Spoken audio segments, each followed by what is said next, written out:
Yo, welcome back. Another episode of the Talk and Play Blurrycast. Thank you so much for being here. I'm your host, Brian Saff. If you are a returning listener, then you already know that. And I appreciate you for being here as well. You already know that as well. If you're a new listener, thank you for checking me out. I don't know what you did to get here or what made you decide to click on my little podcast and give me a listen or whatever. But I appreciate it nonetheless. The love, the support, just the curiosity even. It is much appreciated. If you read the title of this episode, you already know what time it is. This is my recap for my experience at One Music Festival 2023 in Atlanta, Georgia at Piedmont Park. If you've been paying attention to my social medias, that's at BrianSapph, Brian Saff, on Instagram, Twitter, Threads, TikTok, shit, even YouTube. Even though I don't really post nothing. Oh, you know what? I just posted a mini vlog of the entire 2 day or both days of the festival. That is live on the TikTok and the gram. Then on the gram I got plenty of footage as well as pictures from my experience, like I said, at One Music Festival 2023. That little light bulb that just went off in my head. I need to post the mini vlog over on the YouTube. I'm pretty sure it'll do just fine over there as well. So I'm gonna get that, posted before this episode even finish being edited and pressed out to the people. But yeah, man. One Music Festival was great to say the least. We'll get into that just in a few seconds, the full review, everything. All I really wanted to say in this here roadmap is the section of the podcast where I pretty much talk about everything that's about to happen in the podcast. Outside of the festival, Keith Lee, my dog, has been making headlines like never before for critiquing the Atlanta food scene. And all I would like to add to the conversation is that Keith Lee is right. He didn't say anything wrong. He wasn't malicious in any way, shape, or form in his reviews. He actually did more positive reviews than negative ones. But of course, social media, we glorify the negative for whatever reason. So the negative reviews made it their rounds, and people decided they wanted to respond in certain ways. And all I had to say is Keith he ain't wrong. He's not wrong. Atlanta is like a second home to me almost. It's probably the city that I've traveled to the most just in my lifetime in general. I have family there. I have friends there.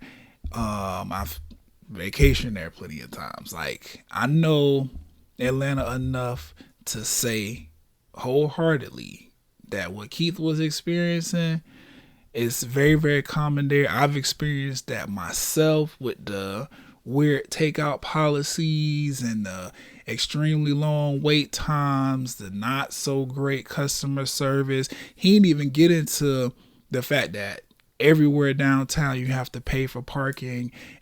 And a lot of times, if you're not paying attention, it will be a random person that just decided they wanted to make a little extra money and sell a parking lot that is already designated to be sold by the city of Atlanta. It's just a lot going on in Atlanta with the food scene in particular.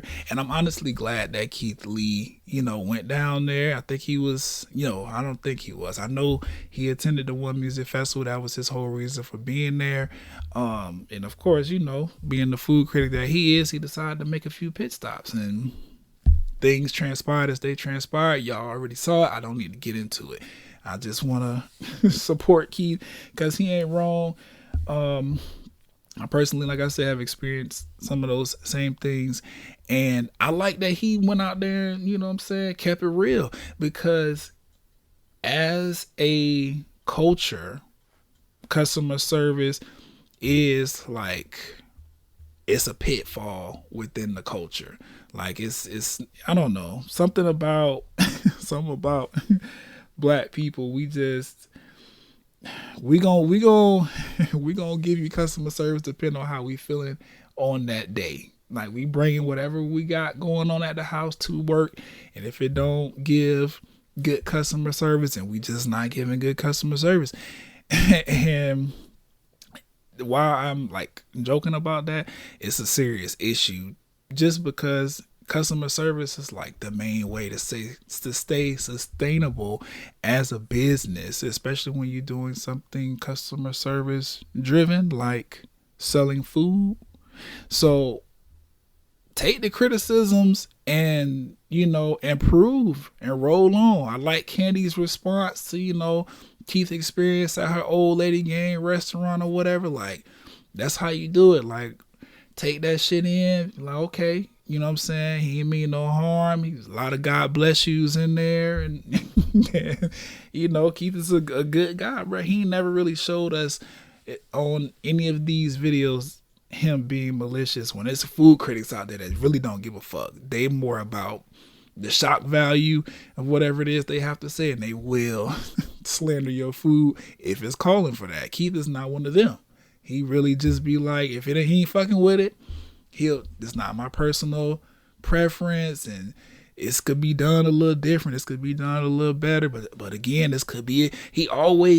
He's given so many disclaimers, like every video, that it's almost impossible to be like, oh, this nigga is hating. Like, Keith Lee's never given off hater vibes.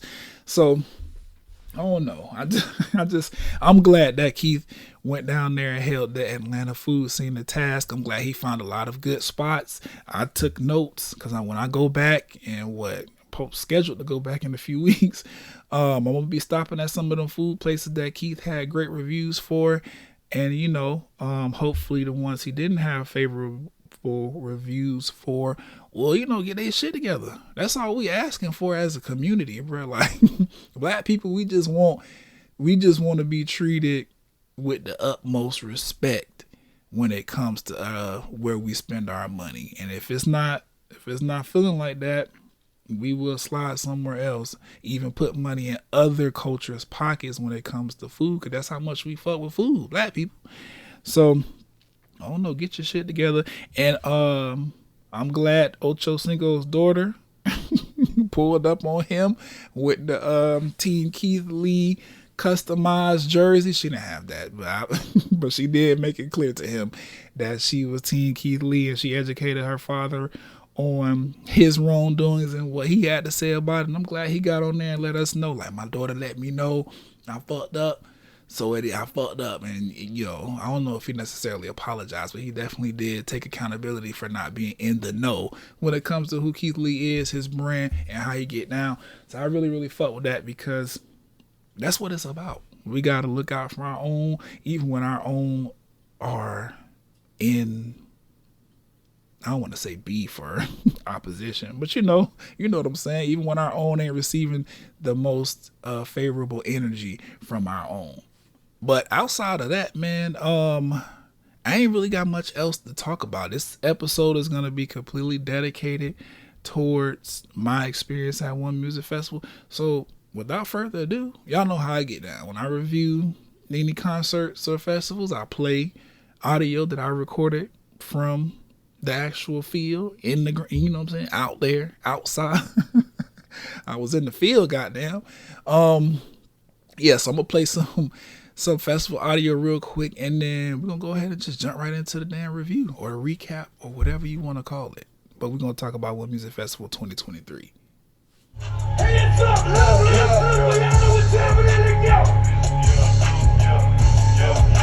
I need everybody in this motherfucker rap this shit. I don't fuck with these niggas, cause these bitches that you.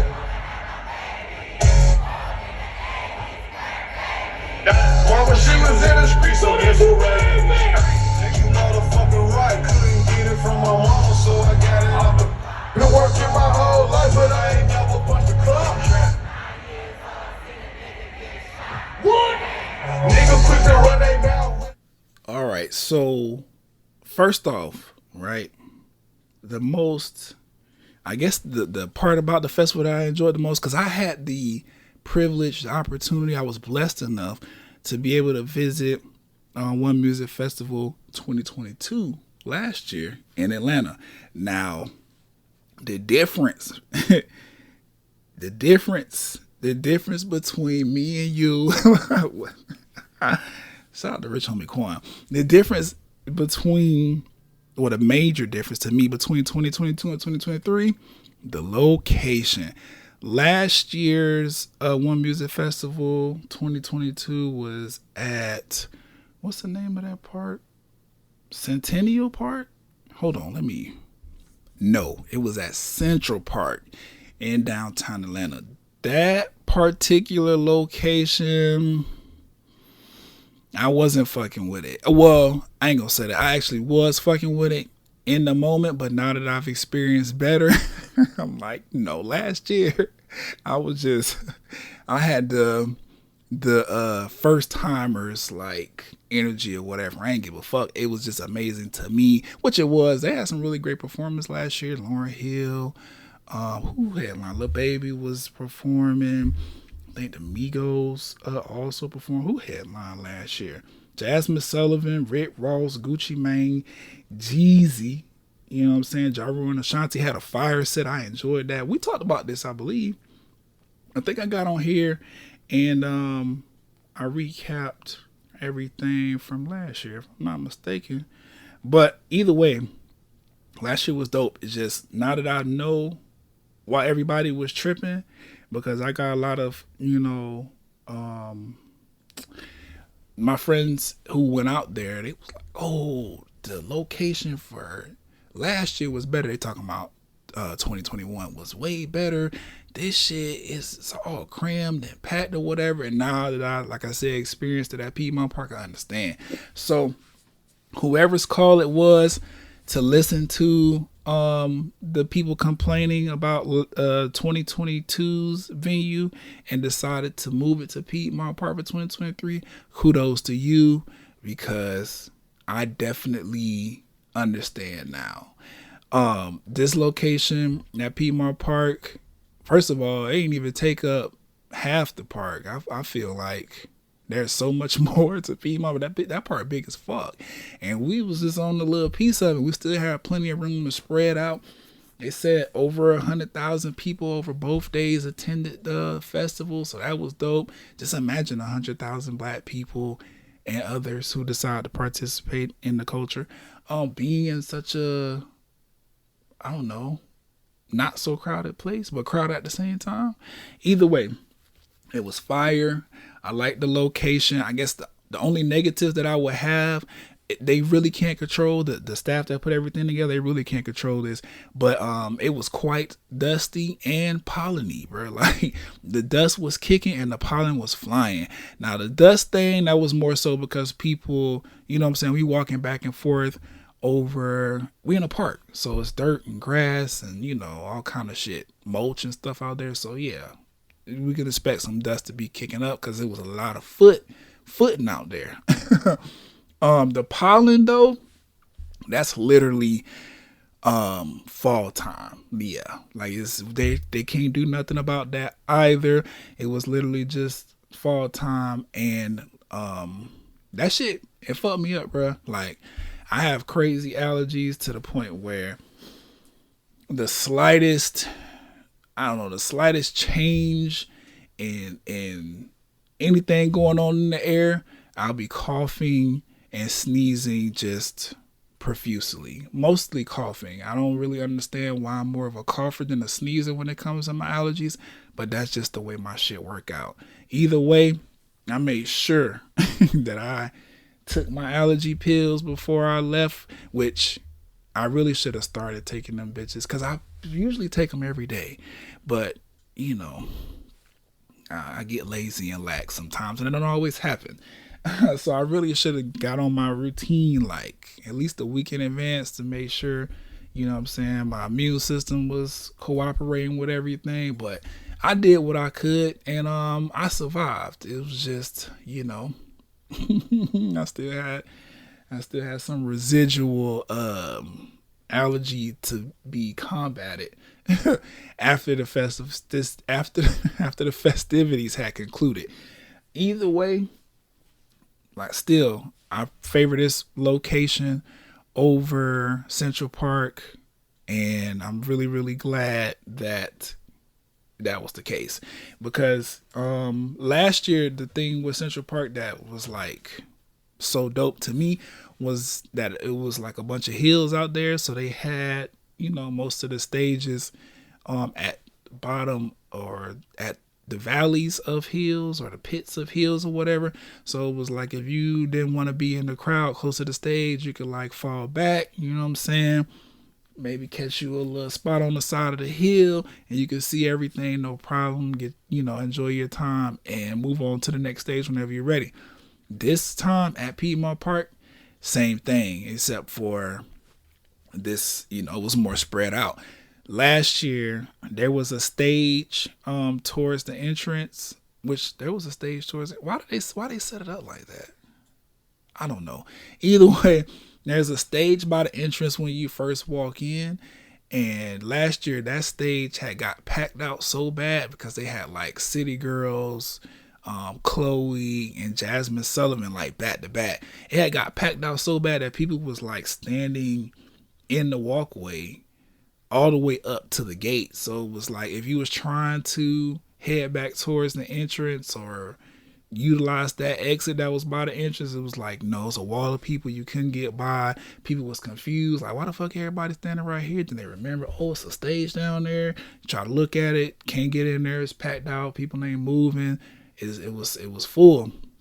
This year it was kind of the same thing with the Sprite stage, with shout out to Sprite, or Coke, I should say. Shout out to Coca-Cola and Sprite for always making Sprite the official like soda to sponsor niggas, bro. Like every time black people got some shit going on when they come to hip hop, Sprite is the official brand that Coca-Cola has designated to give us money and support us. And I really, really fuck with that because Sprite is one of my more favorite of Coca-Cola's soda products. Not anymore because I don't really drink soda like that. But if, you know, somebody be like, what soda you want out of the Coke, whatever. And I'm like, they got Sprite. That's probably as far as I'm going. I'm not doing no brown sodas.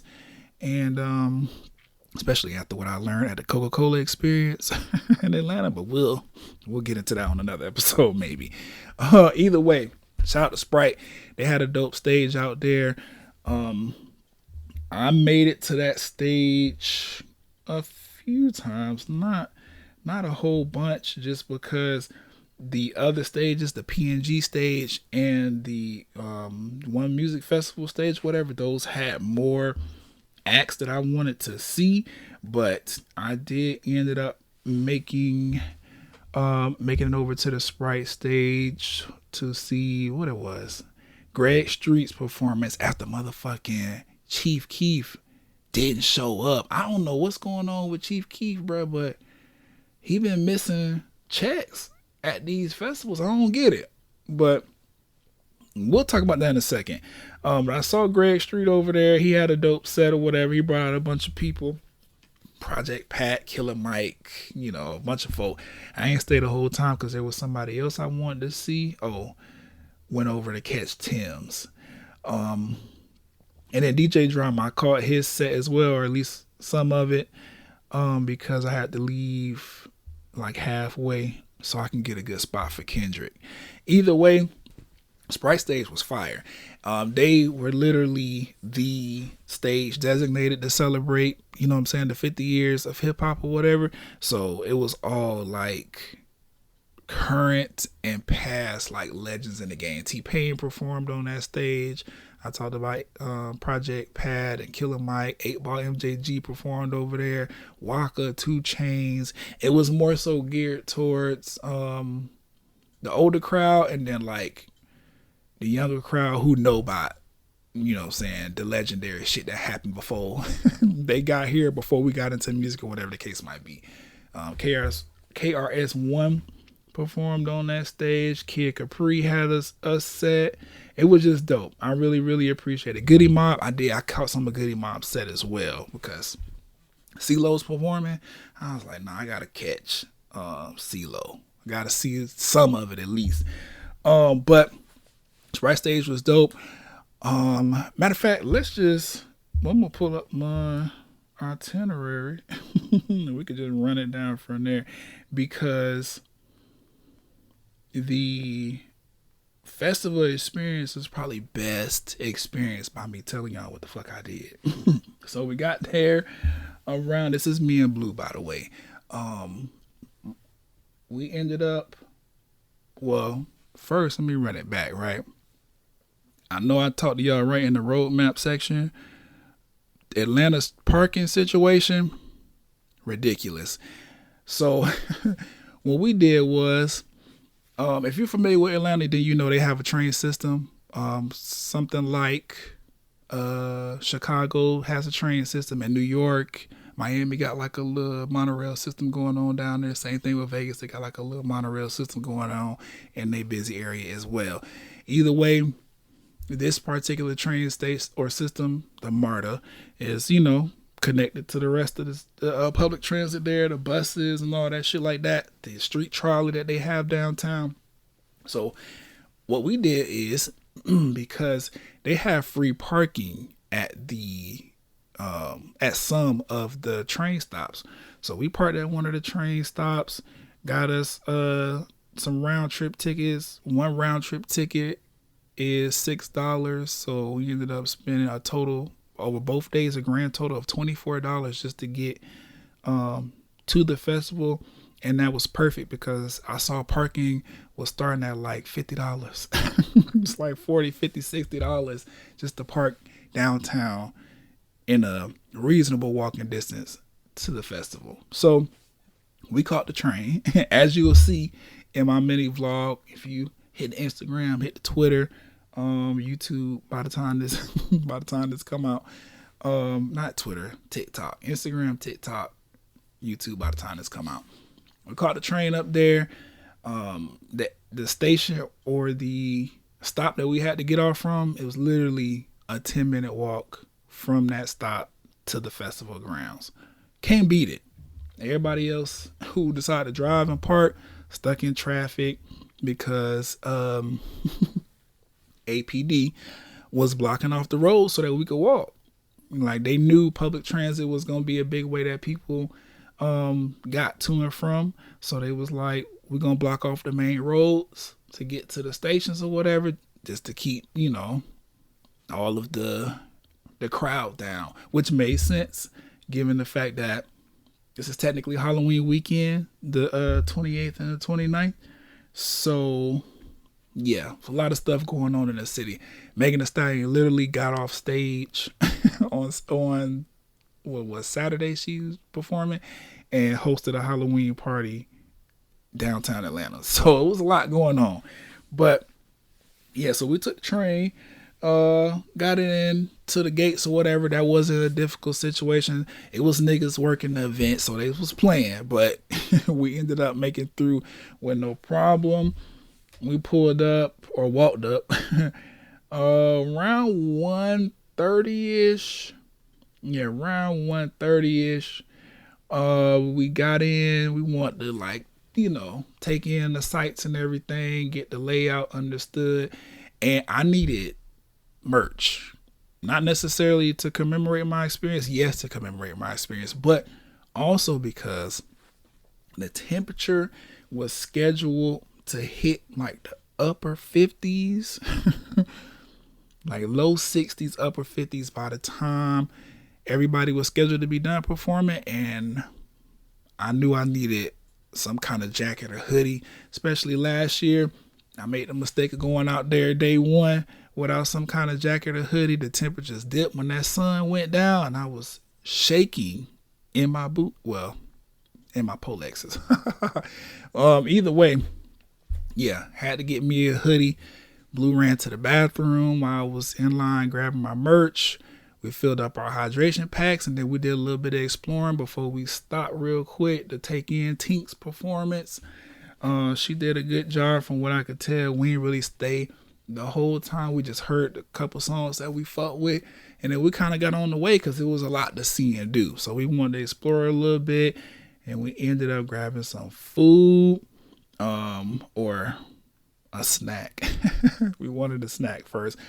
We went to Operation Mini Donuts, and guess what they sell? Mini donuts, right? We got these Oreo glazed, half a dozen. Them bitches was $5. We should have got a full dozen because we had finished eating them by the time he handed me them donuts, and we had stepped to the side to like take our pictures and shit. Them bitches was gone before we turned around to walk away. So we probably should have got a full dozen, but they was phenomenal. I fucked with those. And what else we did after that? We got back into the swing of festival life because they had a lot going on out there, right? A bunch of what would you call these? A bunch of promotional installations. So like, you know, all the sponsors or whatever who sponsored the music festival, they had like all of these installations you could walk through and get free stuff and sign up for free shit. Like, it was a lot to do out there. They even had like a little skating rink out there. Marseille Martin was hosting that. What else did they have? I forgot what exactly the Sprite installation was doing. But a bunch of liquor companies had, you know, bars set up as promotional installations or whatever. That was dope. The ones that stuck out to me the most, Mielle and Bevel. Mielle is hair care line. They more geared towards women. Bevel is men's grooming line, obviously geared towards men.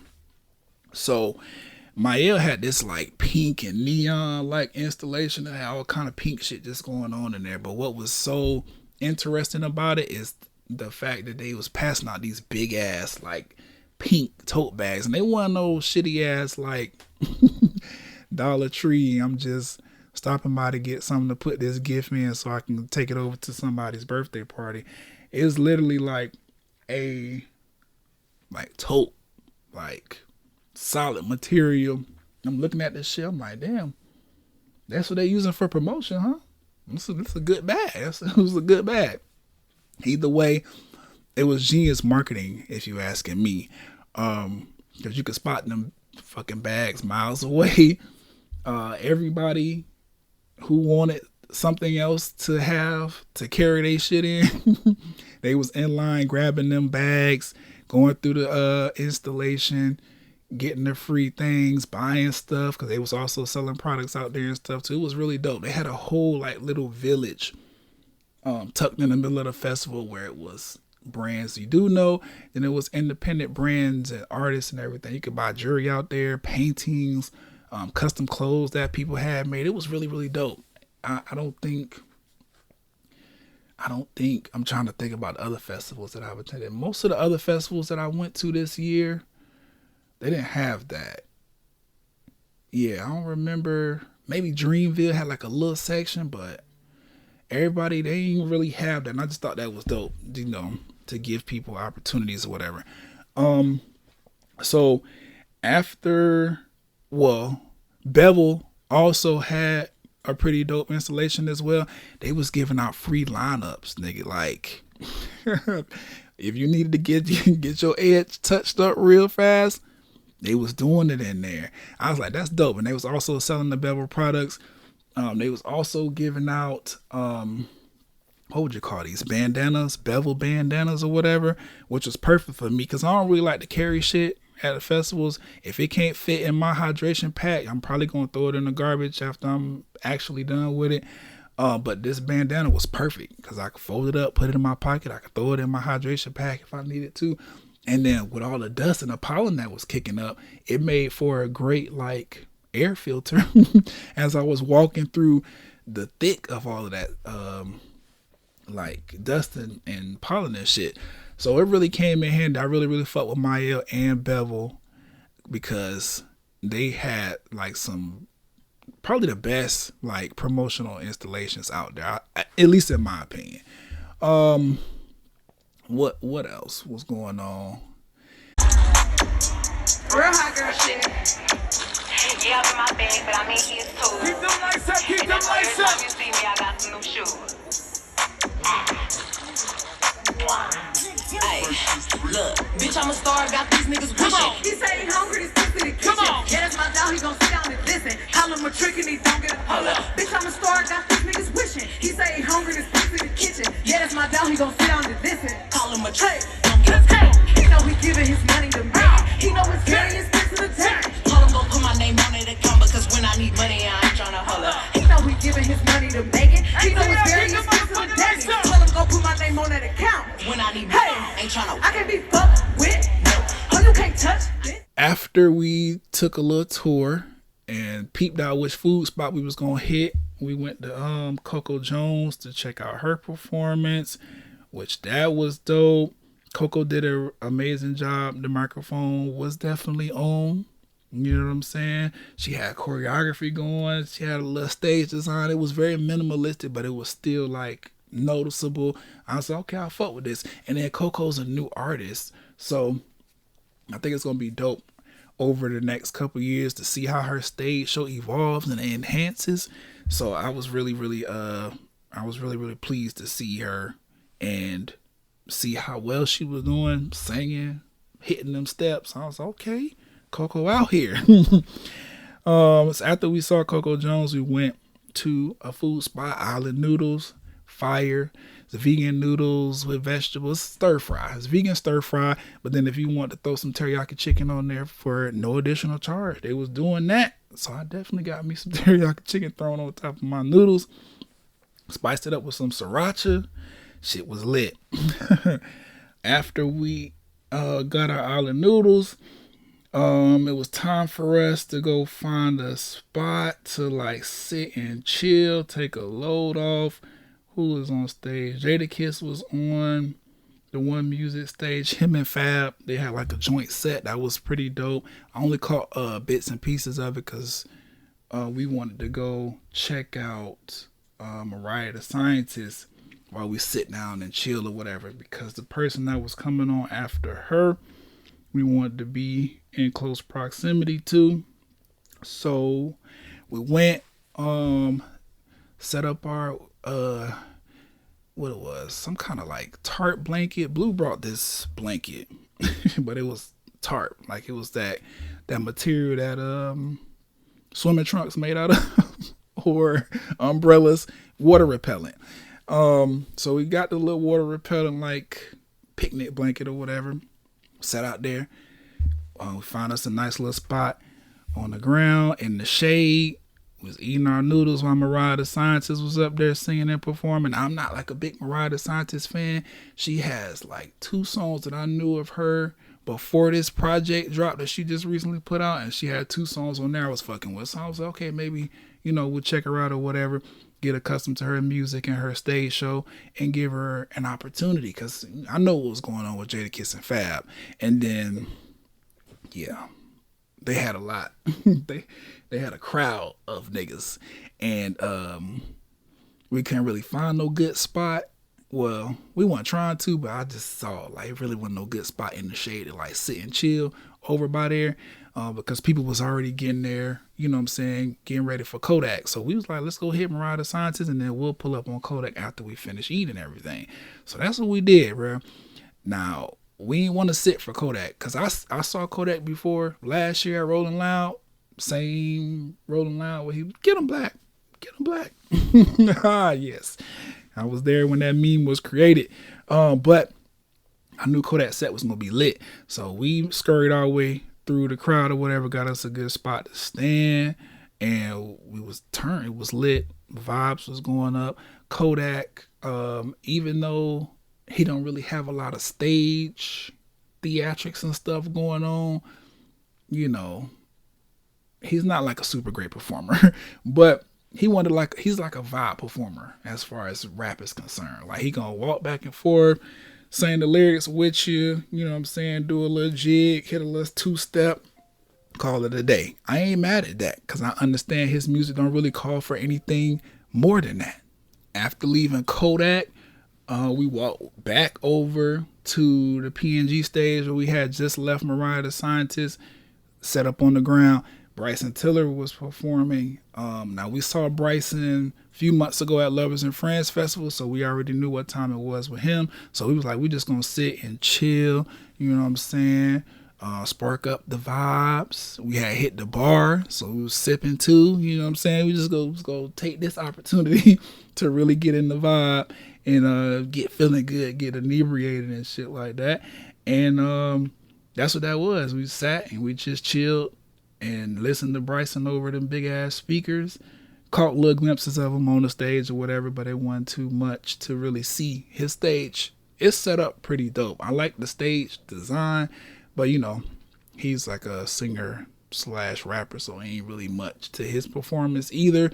Only thing I noticed, he didn't bring his daughter out like he did at Lovers and Friends, and he also performed like 1 or 2 songs that have come out since Lovers and Friends. So that was a dope experience to just check him out again, but on some chill shit this time instead of being in the crowd. Don't.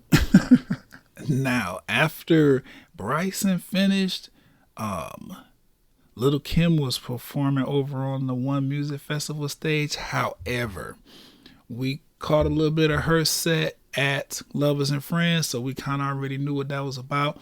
Neither of us, me or Blue, have saw Megan Thee Stallion perform though. So what we did was, you know, folded up the little mat and everything like that, and made our way closer to the stage through the crowd. Caught Megan Thee Stallion's performance. That was fire. It was difficult to do this though, because T-Pain was performing over on the Sprite stage, but I've seen T-Pain perform before. Blue has as well. So it was like, okay, we'll catch him again on another. He's a good performer now, like great performer actually. So it was like, we'll catch him again on another time. They fucked us over on this one, put him and Megan on literally the same time. They set at the same amount of time. So it was no, okay, well, we'll just watch Megan and then try to catch the rest of T-Pain. It was like, no. They start at the same time, end at the same time. So we stayed, watch Megan, which in hindsight, I'm glad we did, because Megan's performance was really, really good. She was literally like rap. She had a backing track, but she had an effect on her microphone. So every time she spoke into the microphone, the backing track would completely go mute or whatever until she stopped speaking. Then it would play back in. I fuck with that because we got to hear Megan like actually rap her lyrics and really like engage the crowd that way. And then, you know, when she needed to take her little breaks to twerk and dance and all this other shit and fall into the choreography and catch her breath and everything like that, the backing track kicked in, so the party never stopped. We never lost momentum. She never lost her place on the song. I actually really enjoyed Megan Thee Stallion's performance. Yes, a lot to do with the ass, and because Megan looks amazing. Let's stop right there. Megan's Instagram persona, like everything she posts on the internet, you be like, damn, her body crazy, then her ass crazy, then her knees crazy. That shit is real. I've seen it. Like the body is bodying. You can see the abs in my video footage. The ass was ass, and you can see the bounce and the jiggle and the motion in my video footage. Megan's she did good. And then we went over to the One Music Festival stage, the main stage, and did what we could to get as close as we could to the stage for Janet Jackson, which Janet, listen, I get it now.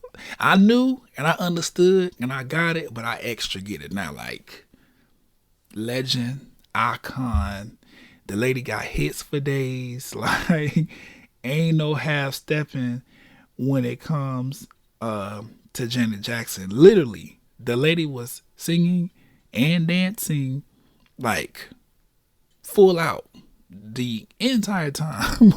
Like, I was like, okay, I'm fucking with this. Janet got on that stage. She was dancing. The microphone was on.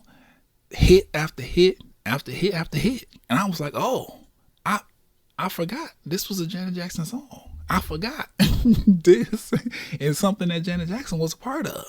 Even to the point where I know y'all probably saw by now on social media, she brought J. Cole out as a special guest. I had forgotten that her and J. Cole did a song together.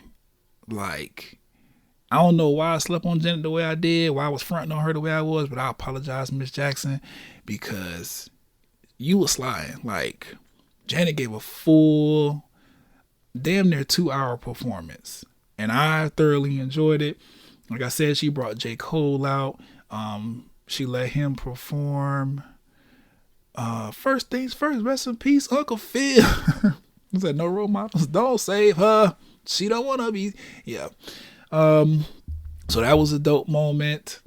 And then Janet also brought out Jermaine Dupri, which it made sense now that I think about it, because, you know, Welcome to Atlanta, he is like, you know, T.I. call himself the king.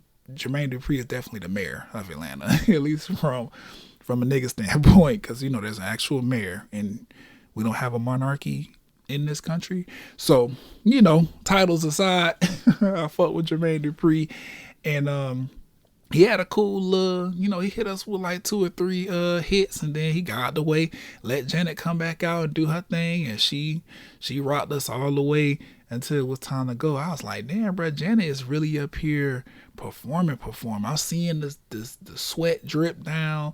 She killing the backup dancers. Like, I was like, Janet really up here giving us a full concert, a full experience. And I really, really appreciated that, just because, you know, Janet's a legend. I had never, ever thought ever to like look up Janet Jackson tickets, see where she perform, and go check her out. You know what I'm saying? Just to do my due diligence as a nigga that really, really fucks with, you know, black culture and the icon status that Janet Jackson has achieved. I just never thought to pull up on her and, you know, pay her respects. You know what I'm saying? See her before she can't do this shit no more. But I'm so glad that they they paid the fee for her to headline the first night, because that was a really, really good show. I was quite surprised, bro. I don't know what I was expecting, but she exceeded it. I don't know what I was thinking she was gonna give, but she gave more, and I really, really appreciated that. In day 2, because we could just roll right on into that, we took the train back to the Airbnb, got in the car, drove the little 10 minutes back to, you know, the way we got there, the way we returned. Speaking of food scene or whatever, since, you know, I opened the episode up in the roadmap with the whole Keith Lee situation, we didn't eat. We didn't eat at any of the restaurant, you know, establishments in Atlanta. The only places that we ended up eating at was Waffle House on Monday, because we left Friday night. The festival was Saturday and Sunday, and then Monday we did, like, you know, like a tourist kind of like sightseeing Atlanta before we got on the road to be back. Like early Tuesday morning, we got back in town. But yeah, that's the only place we ate at. Like, sat down and ate was Waffle House. And then them late night, you know, the late night pull up is the Cookout. Like, that was the only thing that we could find, or the only thing I should say that was holding us down, because we tried, you know what I'm saying, to pull up on Wendy's and everything like that, and other little quick fast food joints at the end of the night, but they was closed, because we normally wouldn't get back to the Airbnb till like 11:30, maybe midnight, especially that first night, because Janet, like I said, 2 hours. So about midnight time we got back. We was so ready to hit the shower and just sit down for a little bit after all the walking we was doing. Then we end up like getting back in the streets to go find food till maybe like 2 o'clock in the morning. So, you know, Cookout. If you've never been to the Cookout, bro, like, next time you in the South, specifically like Atlanta, the Carolinas, they got some in Tennessee as well. Cookout. They gonna get you right. Either way, day 2, we got there around the same time, like 1:30ish or whatever. You know, we made sure to flick it up, get some pictures in or whatever, because the first day we was doing so much sightseeing and making sure we got everything that we needed to have in order to catch the artists on time. Now we ain't really, do too much, commemorating the moments with like pictures and videos of us just enjoying everything that was going on out there. So we did that real quick. Yeah, we pulled up to a food truck. Mind you, festivals, they normally have like a set, like food menu. There's a company, I guess, that goes around or that partners with Front Gate, who is the festival. Well, they just do the tickets. But either way, there's a festival company that does food all the time, which I have an idea for that, but I'll keep that to myself for now. Either way, so there's traditional things you normally find at all festivals, but what's really, really dope about festivals is the fact that most of the time they reach out to the local like restaurants and everything like that in the area to see, what they could possibly find. And they invite the food trucks to pull up. I know we talked about this at Lovers and Friends, where we had ate over there with the whole noodle situation. I believe I talked about that on my review. Either way, this particular time, for today, we went to, or for day 2 of the festival, we hit up Legendary, or Everything Legendary, I believe that's the name of it. Yes. Which, that is a completely like vegan experience, which I was really, really like super impressed with, because the food don't taste plant-based at all.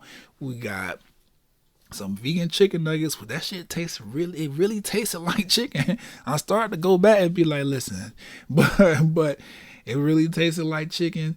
And then we had a taco bowl, which the meat was plant-based beef as well, or plant-based ground beef. That shit tasted perfect. Whatever little sauce they created to throw on top of there, along with that shredded lettuce, cheese, tomatoes, onion, like, I'm hungry. I'm hungry again. But yeah, Everything Legendary, the food truck that was out there, that shit was fire. And what I really, really fucked with them, I believe it's black owned. So aside from all of the regular chips you would normally find, Lay's and all the other shit, they were selling wrap snacks. So every time you order a meal, which is pretty much you just get an entree or whatever, they give you a free bag of wrap snacks to go along with your shit. I was like, this? I fuck with that. Rick Ross, they had the Rick Ross flavors out there, which rose cheddar, that's a good one. You ain't never had it, going to get it. If I gotta step up pussy ass nigga, I'ma make it look sexy. If I gotta go hard on the page, I'ma make it look sexy. What we do? I pull up, hop out, that bro, made it look sexy. They won't take me out my element. Nah, take me out my element. Yeah. Gotta step up pussy ass nigga, I'ma make it look sexy. ATL, how y'all feeling tonight? Make some motherfucking. Can you tell them what we do? I pull up, hop out, that bro, Made it look sexy. they won't take me out my element. Nah, take me out my element. Yeah, so we had that. We took the food over to the P&G stage, I believe. That was the first stage we hit for the day. Yeah, because by the time, the line, we waited in the line, by the time we did our pictures, got our food and everything like that, it was about time for Boosie to hit the stage. Now, of course, we have food, and while we do, both of us, me and Blue, or Blue and I, we both fuck with Boosie's music or whatever. It wasn't that serious for us to be like in the crowd like that. So we spread out the little waterproof blanket again. This time we was underneath a tree on the hill with the rest of the niggas who had the same idea. We ate, we watched Boosie set it off in that motherfucker, and yeah, man, I'll never front on Boosie's music. I never will. He say a lot of dumb shit on the internet that I don't fuck with. But his music, cultural stamp, staple. iconic, whatever you want to call it. You want to talk shit, you want to run your mouth, you're not gonna front on Boosie. Like, he just got them. He got the ones you want to hear. After Boosie, we made our way over to the what it was, that One Music Festival stage, because Smino was performing. Never seen Smino perform live. I know a few of his songs, whatever. I really, really fuck with him as an artist. And then he has a song with J. Cole as well. So I was hoping that J. Cole came back out for Smino and did their record together. But that ain't happened. Either way, it was still a good performance.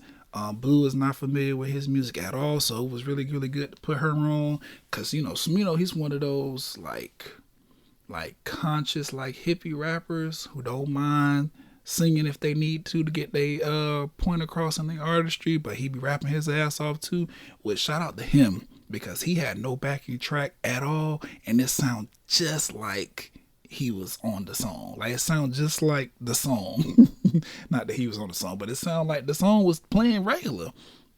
It was beautiful. I was like, yeah, bro, that's talent right there. He really up there rapping, singing, engaging the audience or whatever, not forgetting his place on the song over the beat, because just literally just had a beat in the back. I was like, that's fire.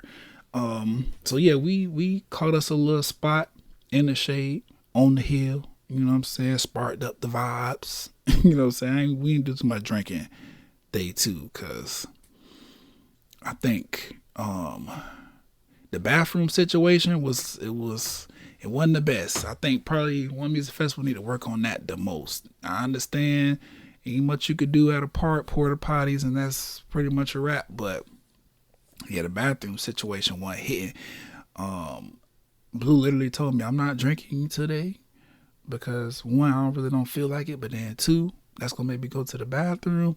And yesterday, they had ran out of tissue. I was like, damn. There was a point in time where we was like trying to use the bathroom before making our walk back to the train station so we could head back to the Airbnb for the night. And she was like, I'm just have to wait till we get back to the Airbnb because there's no toilet tissue in there. It's like, damn, that's crazy. But it was what it was. She was prepared for day 2. She brought her some little wipes or whatever just in case. So that was cool. But Smino, like I said, dope performance. I actually want to like catch him again next year during the festival season or whatever, just to see how his stage show improves and get closer, because his crowd was lit. They was like really, really engaged, which, you know, I expected that from him because he got that kind of energy to him. But it was just dope to see in person. Either way, we had to sit down and just chill and watch him from afar, which was fine because we enjoyed ourselves. After we checked out Smino, the plan was to go check out the Dream set, but we also wanted to head back over to like the food area and check out some more of this food that we'll probably never get a chance to try again. So our thing was we're gonna do like a food, and then we're gonna do a sweet. So we did Operation Mini Donut, which was I don't know if they local to Atlanta, but they like had a little food truck or whatever out there on day 1. Day 2, our sweet ended up being these like Italian ice things. What's the name of the little company? Coco. Let me find it real quick. Coco Chrissy. That's the name of it. Fire. When I tell you, so we got a cup, right? We went over to check out the Dream a little bit, and then we was like, oh, you know what? Let's head over to the Sprite stage as well, because right after the Dream get off stage, or while the Dream is performing, Goody Mob was also performing. But the Dream set was shorter than Goody Mob's set, obviously, because Goody Mob got their own songs, and then CeeLo got to do his own thing. So they had a longer set. So we left the Dream, walked over. By the time we got over to the Sprite stage where Goody Mob was performing, that cup was gone. And we was looking around for another one. So It was God's plan. Shout out to Drake, because there was another Coco Chrissy Italian Ice stand like right by the Sprite stage where Goody Mob was performing. So we turning up while we in line for another one of these cups of Italian Ice. Demolished that while we watched Goody Mob and CeeLo perform, which they set was lit as well. I forgot how many like songs CeeLo has outside of Goody Mob. I was like, okay, yeah. I'm glad we pulled up on him for that. Ended up leaving, walking back over to the One Music Festival stage to catch Key Glock. We just chilled a little bit on the side for this. You know what I'm saying? Like, I'm not really the biggest Key Glock fans. I think I know maybe like 2 songs of his. Same thing for Blue. So we was like, we're just gonna chill for him. Spread out the blanket, relax, spark the vibes, chill, enjoy Key Glock. His set was turned though. It made me want to check out more of his music. So I'm gonna probably be sifting through his catalog here in the next couple days to see if I can find some songs I like. Cause he probably gonna be performing again. Key Glock, that wasn't his first time. That wasn't my first time seeing him on a festival lineup that I was attending. It was just my first time actually pulling up to his set. So I know he gonna be on the road outside next year as well. So I'm gonna probably check his set out next year. But then after Key Glock, which we left early because I already knew Chief Keef's set was gonna be lit. So I was wanting us to get close to the PNG stage as possible, because fuck nigga, that's that shit I don't like. Like, you know, bitches love Sosa.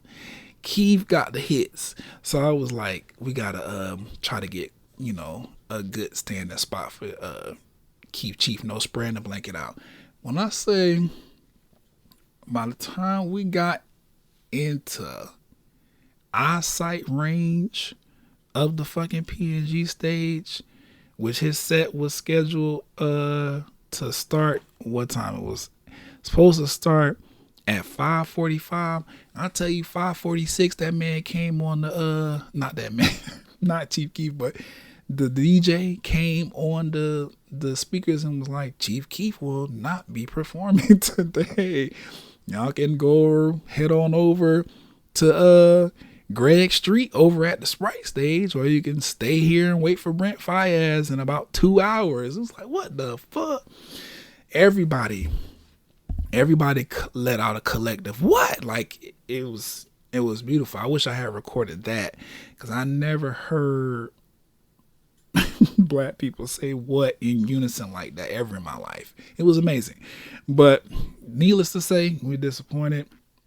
Guess we got to figure out what's going on with Keef, because Blue was like, he was supposed to be at Dreamville too, remember? And he ain't show up. I do remember that, because Tusi ended up filling in for him last minute, if I'm not mistaken. Either way, missed a great opportunity. So we ended up going over to Greg Street. Like I said, Project Pat, Killer Mike, 8Ball, MJ&G. He brought out those legends. So we vibed a bit and then left there, went to Tim's so she can get us higher. She was on the One Music Festival stage. Now, it got a little tricky towards this one because, again, they fucked us over. Just like on day one, how they put Megan Thee Stallion and T-Pain performing and ending their sets, or starting and ending their sets at the same time. They did the same thing for Brent Faiyaz and DJ Drama and Friends. Now, I made the executive decision for us to go over to DJ Drama and Friends because 2 Chainz, Waka, Travis Porter, like, it wasn't no beating that. Too Short, like, Fat Joe. Like, I mean, I fuck with Brent Faiyaz, especially this new project. We're going to talk about that on another episode. This new Larger Than Life project Brent Faiyaz put out is my favorite of all his projects. I would even dare to say the best. But, again, different episode. I just, you know, I just felt like turning up at the time. And I feel like Brent is going to be out here next year. Not maybe not specifically One Music Fest, but he gonna be on the festival circuit next year. Just because he got a project he just put out, he gotta push that. He probably gonna put some more new music out before then as well. So I was just like, we'll catch Brent at another one. I want to go turn up. I made a good decision, bro. DJ Drama came out to the records he got with Jeezy. I was like, yeah, you can't really beat this. Y'all know I fuck with Jeezy. His new project is fire as well. I need to have a quick like music episode. Maybe I'll do a playlist episode next time and just talk about all the new music that I've been vibing to since the One Music Festival. But again, different day, different episode. We'll discuss that some other time. So we didn't end up staying the whole set though, so I did miss a few of those people there, but it was for good reason. We had to go all the way back across the park to the PNG stage, because remember, Sprite stage was in the front, the PNG stage and the One Music Festival main stage, they're in the back. So we had to go back to the One Music Festival main stage to get a good spot for Kendrick. That was a success. I really enjoyed the spot that I was in. We weren't too close. We weren't like at the very, very front, but we was still like really close. And then that sea of people that was behind us, I turned around one time. I said, oh shit. But yeah, good spot. Kendrick slid. Only thing that I will say, I was really hoping that Kendrick brought out Baby Keem. It's been something he's been doing this past like year or two. Obviously, Baby Keem is his artist. And not only that, he is his blood relative, his cousin or whatever. So I was like, yeah, he gonna show love, bring Keem out. Keem got a crazy set list. And all of the white people that materialized out of nowhere for Kendrick Lamar's set, they was hoping for Baby Keem as well. So I was like, oh yeah, if Keem come out, we finna go up. This gonna be a perfect way to close the night. But Kendrick handled this shit by himself, which I'm not mad at. Kendrick got plenty of hits, and the stage performance, the presence was there. No backing track, he slid. Plenty of crowd participation. It was dope. I just really appreciate that about a few of the rappers, because Megan's set was like that as well. She's very, very charismatic. I really appreciate about her that she's not all just like looks and whatever and raunchy lyrics. Like, she actually has a really dope personality. Like, I don't know. How could you fumble her? Party? What the fuck, bro? Because that girl's a ball of fun. Either way, we ain't even gonna get into all the drama, because I know y'all heard the Cobra song. Party. You cheated on this girl. Slipping. You my nigga, but I don't know how I feel about that. Either way, I really appreciate like the rappers who are, you can tell, are more seasoned at this, because they had a lot of stage presence, a lot of personality. Again, Megan is the first person that comes to mind.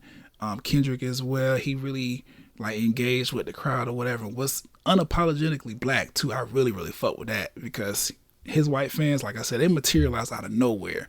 I maybe seen like 3 white people the whole time, and it was like the white people that's like, they grew up around niggas their whole life.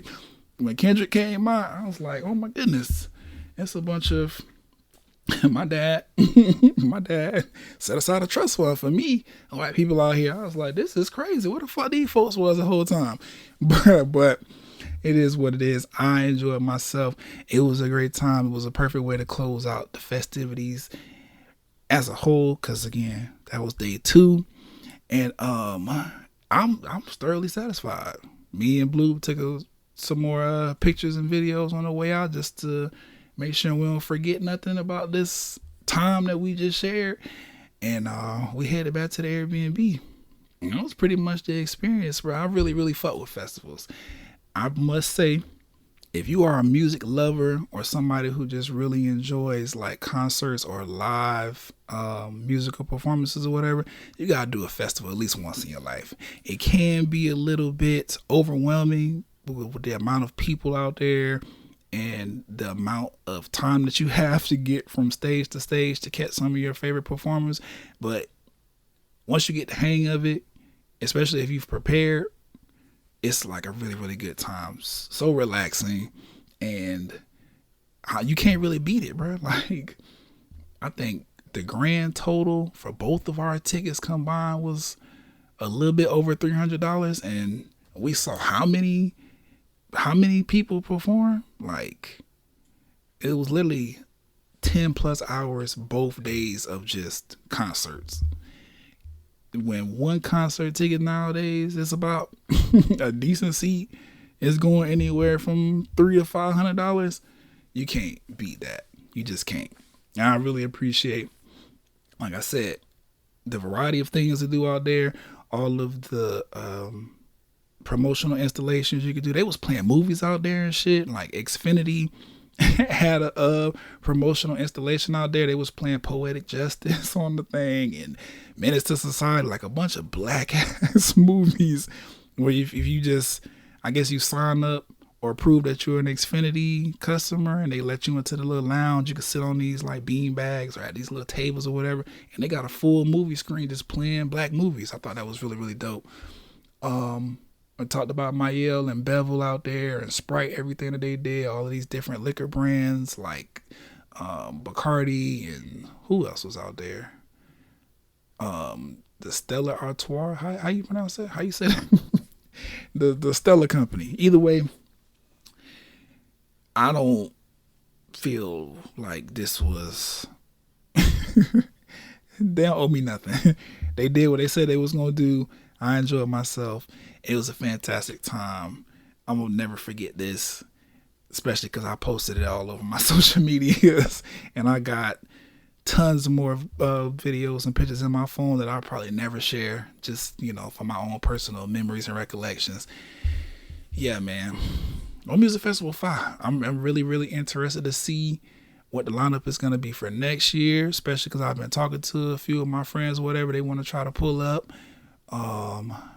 Dreamville has just announced that they about to launch the pre-sale tickets for next year's festival, which I don't know. I want to see what the lineup gonna look like first before I jump at the tickets, but we'll see. Lovers and Friends, we definitely plan on hitting them again next year. Hopefully that'll take place. I know Usher is supposed to be going on tour after the Super Bowl, so I don't know if he will put the festival on. He probably, even if he don't show up, he probably will still do it just because it's other people that can organize it for him. But we'll see. Either way, that's it, bro. I don't want to continue to talk your ear off for too much longer. I see the timing and it's getting lengthy. Just make sure if you want to check out anything that I mentioned in the podcast, any of the footage, pictures, videos, my mini vlog, Instagram at BRIANSAPPH, TikTok Brian Sav spelled the same way, and YouTube. Thank you to One Music Festival for doing what you say you're gonna do. I had a good time.